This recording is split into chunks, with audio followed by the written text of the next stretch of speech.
Welcome back. We now welcome to the show from the Competitive Enterprise Institute, who's Senior Fellow Myron Ebell. Myron, it's so great to have you on. Okay, what do you make of this new study out of Wake Forest and University of Pennsylvania? It basically says, let me just get it here, they're saying that less than 1% of fossil fuel workers actually get transitioned into green energy jobs.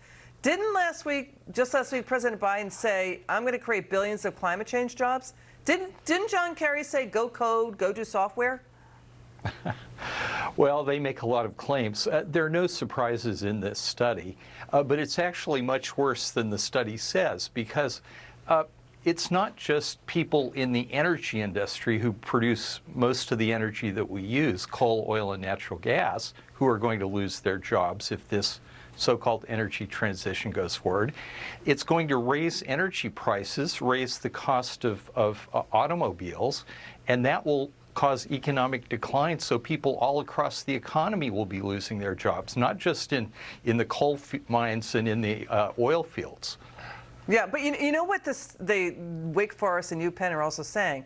They're saying that what John Kerry and Biden are not telling the vast majority of oil and gas workers, they're not telling them that the ones getting the green energy jobs don't come from oil and gas.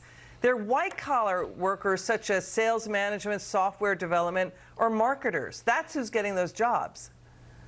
Well, absolutely. And of course, a lot of the jobs are going to be overseas because the so-called energy transition requires a lot of mining of metals, and we don't do much mining. We have a very strong anti-mining lobby. It controls the Biden administration.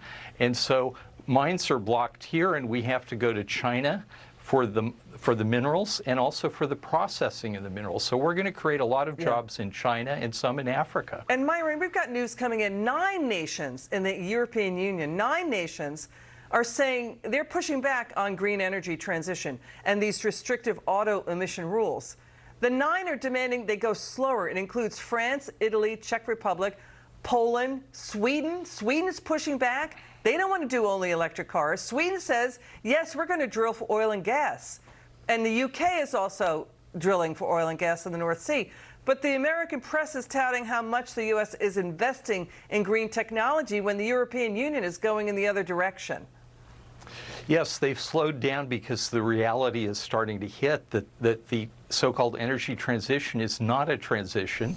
It's raising prices, it's destroying industrial activity, it's putting people out of jobs, it's making people cold in the winter who can't afford to heat their houses. And so reality is hitting there because their policies are more advanced than ours. And so they're saying, hey, wait a minute, this isn't going to work. And the more they go forward, they haven't reversed course, they've just slowed down. Yeah. At some point, they're going to have to reverse course because it's just not working. It's wild. China is having a boom and bust in electric cars. Bloomberg reporting, you know, ride-hailing companies that own the electric cars, they failed. They're just ending up in